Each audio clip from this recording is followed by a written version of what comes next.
Hi folks, I'm Mathew Hulbert, I'm the chair of the LGBT Centre on Wellington Street here in Leicester, and first of all can I thank Ambrose for inviting me to be a part of this important occasion with so many great statutory and voluntary organisations represented, and it all sounds fantastic, but the fact you're volunteers, great, I love that. Earlier this year, the World Economic Forum, not an organisation I often find myself quoting, but they published an article headlined "Forgotten Twice, the Untold Story of LGBT Refugees." And I just want to read a little bit of that report. It really had an impact on me. Imagine having to flee your own country because of being persecuted for who you are and for who you love. Imagine reaching Europe and being locked up in a detention centre at constant risk of being assaulted. Imagine having to restart your life in a foreign country, in poverty, and at risk of being sexually exploited. These are the very real risks faced by LGBT people escaping violence, discrimination and abuse in their home countries. This is the untold refugee crisis. It's an emergency that's hidden in plain sight and one that is extremely hard to document. And one that Europe is failing to address at a time when LGBT rights around the world remain at risk. In around 72 countries, same-sex relationships are currently criminalised. I think that's now actually 71 because there's been some real progress in recent weeks in India, which has been fantastic to see. In 8, they are punishable by death. But in many others, social norms, traditions, customs, and I'd add prejudices, make life for LGBT plus people equally impossible, even if the law is not officially against them. The UN Geneva Convention is clear. Sexual orientation and gender identity constitute solid grounds to claim asylum. Additionally, a 2011 EU directive specifies that sexual orientation is one of the categories, together with race, religion and nationality, for which people might be at risk of persecution. Having fled targeted violence, discrimination, abuse, LGBT refugees arrive in Europe, often choosing not to disclose their sexual orientation. Those who decide otherwise, or who are believed to be LGBT, are frequently subjected to harassment and discrimination.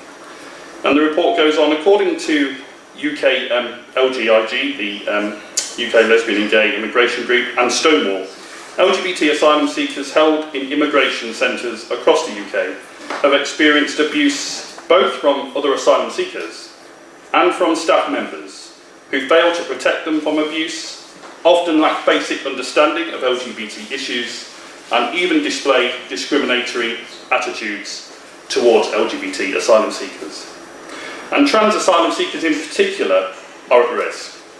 From being allocated to immigration centres based on their gender identity at birth, rather than their actual gender identity, to the impossibility of obtaining the drugs necessary to continue their transition, the lack of support towards them, and indeed non-binary refugees, has extremely harmful effects on their mental and physical health. For many LGBT refugees, the WEF report states, the arrival in Europe does not represent the end of violence.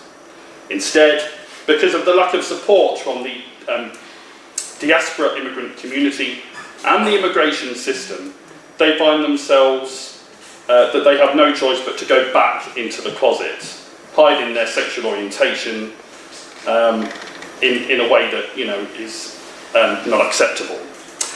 In May of this year, when Sajid Javid became the new Home Secretary, I was interviewed on regional commercial radio, adding my voice to those of many, calling for him to take a much more compassionate approach to LGBT plus refugees and asylum seekers.